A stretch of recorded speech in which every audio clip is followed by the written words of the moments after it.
कोल्हापूर शहराच्या हद्दवाढीवरून ग्रामीण विरुद्ध शहरी असा संघर्ष सुरू असताना आता महायुतीतील शिवसेनेचे 2 आमदार एकमेकांच्या समोर आले आहेत। कोल्हापूर उत्तरचे आमदार राजे क्षीरसागर यांनी शहराच्या हद्दवाढीला समर्थन दिलंय, तरी त्याच वेळी करवीरचे शिवसेनेचे आमदार चंद्रदीप नरके यांनी मात्र शहराच्या हद्दवाढीला कडाडून विरोध केलाय। आज कोल्हापूर शहरामध्ये हद्दवाढीच्या समर्थनार्थ आणि हद्दवाढीच्या विरोधात आंदोलन सुरू आहे। उद्या याच मुद्द्यावरून कोल्हापूर जिल्ह्यातील लोकप्रतिनिधींची उपमुख्यमंत्री एकनाथ शिंदे यांनी बैठक बोलावली आहे।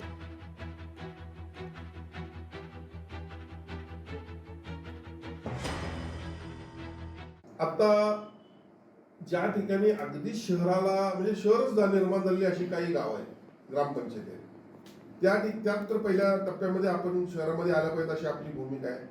ह्या आल्यानंतर उर्वरित भागाचं प्राधिकरण सक्षम व्हावं ही देखील उद्याच्या बैठकीत निर्णय होण्याची शक्यता आहे, कारण प्राधिकरण आणि हद्दवाढ असे दोन्ही विषय उद्याच्या बैठकीमध्ये आम्ही घेतलेले आहेत आणि त्यामुळे मला खात्री आहे की काहीतरी एक पॉझिटिव्ह संकेत उद्या सरकारकडून आपल्याला पाहायला मिळेल। आज नागरीकरण वाढायला लागले आणि शेती कमी व्हायला लागली, असं असताना आपला भर हा शेती उत्पादनावर ज्यादा द्या म्हणून आपण सांगतोय आणि एका बाजूला नागरीकरणासाठी तुम्ही जमीन मागायला लागलाय, शेती बंद करून जमिनी शहरामध्ये घ्या म्हणून लागायला, त्याचा अर्थ काय?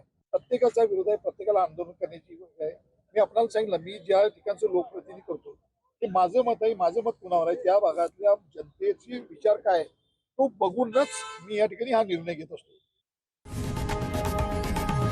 लोकशाही मराठी ऐका, पहा, जागरूक रहा।